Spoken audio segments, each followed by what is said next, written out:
کیا وہ کیا کہتے ہیں قرآن میں غیرت قرآن میں نعوذ باللہ. خواجہ سراؤں کی فیملی تھی وہاں پہ, وہ چلے گئے کہ بھائی جلدی سے نام لکھاؤ, فوج پہ جانا ہے, جنگ عظیم چل رہی ہے. تو خواجہ سرا کی ایک عورت تھی, اس نے کہا مسٹر میتھیو اگر گل ساڑھے تک آ گئی تو سلائی کر لو.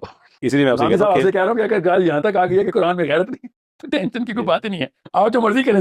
حسن بھائی آپ کی ایک اسٹیٹمنٹ بڑی وائرل تھی جس کو ایک اسکالر نے جس کو پروپیگیٹ کرتے ہوئے کافی مذاق بھی اڑایا اس اسٹیٹمنٹ کا, کہ وہ یہ تھی بیسیکلی کہ قرآن میں غیرت کا لفظ موجود نہیں ہے. اول تو یہ کلیریفائی کریں کہ آپ نے یہ بات کس کانٹیکسٹ میں کی ہے, اور اس میں جو اس طرح کی اسٹیٹمنٹ کے اوپر اس کا جو سیاق و سباق دیکھے بغیر جو لوگ اس طرح سے سویپنگ اسٹیٹمنٹ دے کے مذاق اڑاتے ہیں, اس کے اوپر بھی کمنٹ کریں.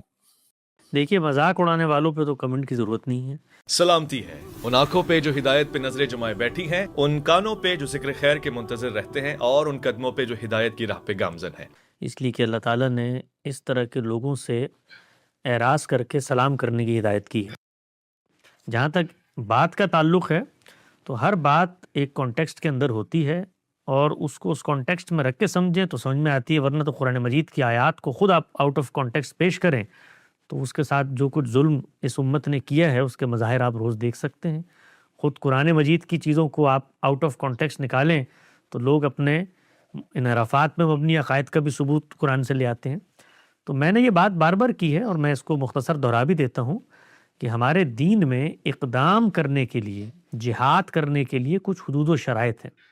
حدود و شرائط کی رعایت کے بغیر آپ پر کوئی ذمہ داری دین نے ڈالی ہی نہیں ہے.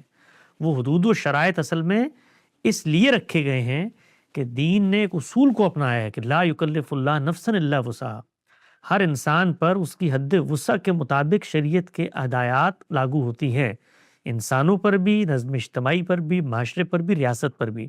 چنانچہ ہمارا دین جو ہے وہ اس طرح کے بیوقوفانہ اقدامات کرنے کے لیے لوگوں کو نہیں ابھارتا جن کی تیاری انہوں نے نہ کی ہوئی ہو. جو لوگ اس پس منظر میں امت کو ابھار رہے ہیں کہ وہ اٹھیں, لڑیں, مریں, اپنی قوتوں کا ضیاع کریں, اس کے نتیجے میں کچھ تو خون کا بازار گرم ہو, اور جو کچھ بچی کچی طاقت ہے اس کا بھی خاتمہ ہو جائے, اس امید پر کہ جیسے وہ یہ اقدام کریں گے تو دنیا کا نظم ان کی موافقت میں چلنا شروع ہو جائے گا اور سب کچھ ان کے حق میں فیصلہ کن ہو جائے گا. تو ان کو یہ بتانے کی کوشش کی ہے کہ ہمارا دین کیا ہے, اس کو صرف ایک شخصیت سے سمجھا جائے گا, اور ان کا نام ہے محمد رسول اللہ صلی اللہ علیہ وسلم. انہوں نے دین دیا قرآن و سنت کی صورت میں. اس قرآن میں یہ قانون بیان ہوا ہے کہ جس وقت آپ ظلم اور عدوان متحقق ہو چکا ہے کہ ہو رہا ہے, اقدام کرنے کی خواہش رکھتے ہیں تو حدود و شرائط کی رعایت کی جائے گی. اسی پیغمبر نے اپنے اسوہ اور اپنی سنت سے ان چیزوں کو بتایا ہے کہ آپ کیا کریں گے. سبب کا تحقق پہلا مرحلہ ہے, اس کے بعد شرائط کا ازالہ ہوگا, اور پھر معنی کی تحقیق ہوگی. کوئی چیز روک تو نہیں رہی آپ کو. تو یہ سارے مراحل سے گزر کے جہاد و قتال ہوتا ہے. یہ کوئی بچوں کا کھیل نہیں ہوتا کہ ایک شخص بیٹھ کے اعلان کرے کہ ہمیں اٹھ کے جو ہے فلاں پہ چڑھ دوڑنا چاہیے, فلاں F-16 مجھے دو, میں جا کر یہ کر دوں. یہ بچوں کا کھیل نہیں ہوتا.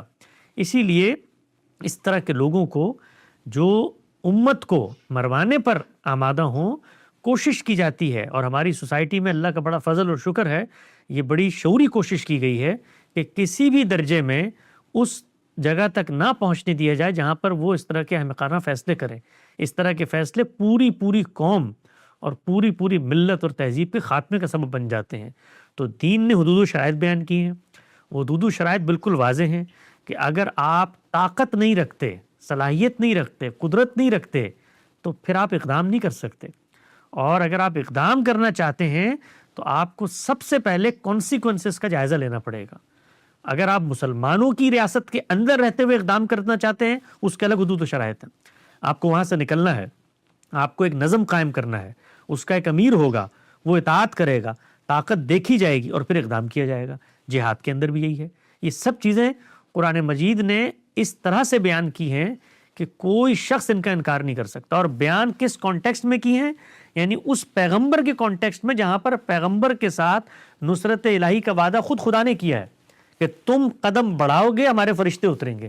جو صرف اس تک خاص تھا خود اس کے ساتھ کیا ہے, کیونکہ اس کی قوم پہ عذاب آتا ہے. اس قانون کو قرآن مجید نے جا بجا بیان کیا. ابتدا سے انتہا تک قرآن مجید کا پامال مضمون ہے. اس کو بیان کیا ہے کہ رسولوں کے ساتھ ہماری مائیت کا ظہور کیسے ہوتا ہے. وہ عدالت بن کے آتے ہیں, خدا زمین پہ اترتا ہے, فیصلہ کرتا ہے, اس فیصلے تک میں رسول اللہ صلی اللہ علیہ وسلم کو یہ کہا گیا ہے کہ ہماری مدد جو آنی ہے تمہارے ساتھ اس وقت تک نہیں آئے گی جب تک طاقت کا توازن نہیں ہوگا. تو بدر کے اندر طاقت کا توازن آپ دیکھیے 1:3 ہے. اور پھر اللہ تعالیٰ نے آگے بڑھ کے قرآن مجید میں بتایا, نئے لوگ ایمان لائے ہیں, الآن خفف اللہ عنکم, اب تمہارے لیے تخفیف کر دی اللہ نے, یعنی 1:10 کی نسبت بھی کافی نہیں رہتی. تو یہ قانون خود قرآن مجید نے بتایا ہے.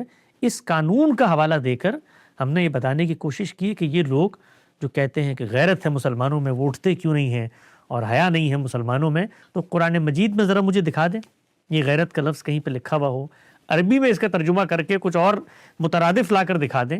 چلیے یہ لفظ کی کوئی بحث نہیں ہے, جو اس لفظ سے رویہ پیدا ہوتا ہے وہ دکھا دیں. وہ تو قرآن مجید اتنا پریکٹیکل معاملہ کر رہا ہے کہ وہ کیا رہا ہے, وہ کہہ رہا ہے کہ تم 13 سال ظلم ہو رہا ہے مکے میں, اقدام نہیں کر سکتے, اذن ہی نہیں ملا, اقدام کرنے کی اجازت ہی نہیں ملی. اور جب تمہاری سلطنت بن گئی, طاقت بن گئی, اس وقت بھی مسالے بیچ میں ہیں, تو کیا کہا, صلح حدیبیہ کر لو. یعنی کس طریقے سے صلح حدیبیہ ہوئی ہے کہ وہ لوگ رسول اللہ صلی اللہ علیہ وسلم کا نام پورا لکھنے پہ آمادہ نہیں ہے, خود صحابہ جزبز ہیں, لیکن اللہ کا حکم ہے نہیں, مصلحت پسندی ہے. وہاں پر جو لوگ ابھی بیٹھے ہیں ایمان لانے والے, ان کا تحفظ مطلوب ہے. تو قرآن تو اس حکمت عملی پہ کھڑا ہوا ہے, اس حکمت عملی کے ساتھ آپ کو دعوت دیتا ہے. اگر اقدام بھی کرنا ہے, یہ حدود, اس میں یہ کہاں ہے پورے قرآن مجید میں جس کا میں نے دعویٰ کیا کہ مجھے لا کر دکھائیں, میں دین کا ایک طالب علم ہوں, ادنا سا اپنی اصلاح کروں گا, سیکھوں گا, اپنی جہالت کی پیاس بجھاؤں گا ان اباقر علماء کی ان افکار کی روشنی میں. اگر وہ دکھائیں مجھے, کہیں لکھا ہوا ہو, اللہ تعالیٰ یہ کہیں کہ کیا ہو گیا مسلمانوں, تم لوگوں کو طاقت نہیں ہے تمہارے پاس, تب بھی تم نہیں اٹھتے, غیرت کھاؤ, نکلو, اقدام کرو, میرے فرشتے اتر جائیں گے. یہ بتائیے کہاں ہے, یہ بتائیے رسول اللہ کی زندگی میں کہاں ہے, یہ بتائیے اس کو صحابہ اکرام نے کبھی اپنایا ہو, کہاں ہے یہ سب کچھ. خود صحابہ نے جو اقدام کیا, کبھی اندر اتر کے اس کو دیکھیں, کبھی پڑھیں کہ وہ کیسے گفتگو کرتے ہیں, وہ کیا بات کرتے ہیں, وہ کس قانون کا حوالہ دیتے ہیں. وہ بتاتے ہیں کہ ہمارے پیغمبر نے جا کر قادسیہ کے میدان میں مغیرہ بن شعبہ کی تقریر سنیں, جا کے ان جگہوں پر جہاں پر انہوں نے اقدام کیا دیکھیں. انہوں نے بتایا کہ ہمارے پیغمبر نے ہمیں یہ تلقین کی تھی کہ ان لوگوں پہ میں نے اتمام حجت کیا ہے, نصرت آئے گی, ہم یہاں تمہیں فتح کرنے نہیں آئے ہیں, ہم تمہیں الٹیمیٹم دے کے بتانے آئے ہیں کہ خدا کا عذاب آ رہا ہے. اور پھر خدا کا عذاب آیا. تو یہ جتنے نیریٹیوز ہیں, یہ جتنی چیزیں لوگ بیان کرتے ہیں, اس کا دین سے کوئی تعلق نہیں. یہ جذبات کی شاعری ہے جس کا منبع اور ماخذ رسالت مآب صلی اللہ علیہ وسلم کی ذات والا صفات نہیں ہے, وہ اپنی خواہشات, اپنی تمنائیں اور اپنی آرزویں ہیں. تو اگر مسلم امت ان تمناؤں اور آرزوؤں میں جینے کی خواہش رکھتی ہے تو ان کو ہمیشہ دین کی صحیح بات بتانا ہم اپنی خدمت سمجھتے ہیں. اس کو کوئی مذاق میں اڑائے, اس پہ کوئی ٹھٹا کرے, تمسخر کرے, اس سے ہمیں کوئی غرض نہیں. حسن بھائی, اسی زمین میں چھوٹا سا کمنٹ آپ کا چاہیے تھا. اقبال کا ایک شعر ہے کہ بے خطر کود پڑا آتش نمرود میں عشق, عقل ہے محو تماشائے لب بام ابھی. اس پہ ہلکا سا کمنٹ کر دیجیے. علامہ اقبال اگر دین کا ماخذ ہیں اور ان کی شاعری قرآن مجید کے مترادف ہے تو میں جا کر اس سے سمجھوں گا کہ اس الہام سے کیا مراد ہے. شاعری ہوتی ہے لوگوں کے جذبات کو ابھارنے کے لیے, شاعری ہوتی ہے لوگوں کو ایک سنسنی تخیلاتی دنیا میں لے جانے کے لیے. اس شعر کا اگر آپ قرآن کی روشنی میں قانونی طور پہ تجزیہ کریں تو مجھے بتائیے کہ سیدنا ابراہیم علیہ السلام جو ہیں وہ بے خطر آتش نمرود میں کب کودنے کی انہوں نے خواہش کا اظہار کیا تھا؟ ان کو تو زبردستی وہاں کے لوگوں نے پھینکنے کی کوشش کی, ان پر ظلم کیا. اس ظلم کو سہتے ہوئے بھی انہوں نے کیا کیا, ان لوگوں کو مارنا شروع کر دیا, ایکسیپٹ کر لیا اللہ کی مدد نصرت. اس لیے ان کے ساتھ آئی کہ وہ اللہ کے پیغمبر تھے, اور اللہ کے پیغمبروں کے بارے میں اللہ کا یہ قانون ہے کہ اللہ ان کو تحفظ میں رکھتا ہے. خود قرآن مجید نے بتایا یعصمک من الناس, تو میں ان سے تحفظ دوں گا میں. تو نہ وہ کوئی آگے بڑھ کے آتش نمرود میں کودے, نہ انہوں نے کہا کہ آگ جلاؤ میں تمہیں کود کے بتاتا ہوں میں سچا نبی ہوں. لوگوں نے ان کو پھینکا اس میں, تو اس پر کیا ہوا, اس پر اللہ کی مدد آئی کیونکہ وہ پیغمبر کے ساتھ خدا کا وعدہ تھا. تو آئیے شعر کے مطابق ہی اگر عمل درآمد کرنا ہے تو سب سے پہلے آپ پیغمبر ہونے کا دعویٰ کریں, پھر اس کے بعد لوگوں کو کہیں کہ وہ آپ کو اٹھا کے آگ میں پھینکیں. یہ اپنی خواہش سے گئے تھے سیدنا ابراہیم علیہ السلام. تو اس طرح کی جو جذباتی شاعریاں کی جاتی ہیں, ان کا دین سے بھی, دین میں نے سمجھنا ہے, سننا ہے اقبال کی شاعری سے یا کلام اللہ سے. ماخذ دین پیغمبر صلی اللہ علیہ وسلم ہیں یا شعراء, مفکرین, دانشور, اس طرح کے لوگ ہیں جذباتی. تو دین میں کوئی ایسی چیز نہیں ہے. اور عقل, وہ عقل کا تقاضا تھا کہ ایک پیغمبر کو اتنا اعتماد حاصل تھا کہ اس کو خدا کی مائیت کے ظہور کا پورا کا پورا یقین تھا، ادراک تھا، تو اس نے اس موقع پہ کوئی کنفرنٹیشن نہیں، اس نے کہا میرا خدا مجھے بچا لے گا. یہ صبر کی تلقین ہے، یہ عزیمت اور حریت اور حمیت اور ایک طرح کی غیرت کی تلقین نہیں ہے جو اس شعر سے لوگ برآمد کرتے ہیں.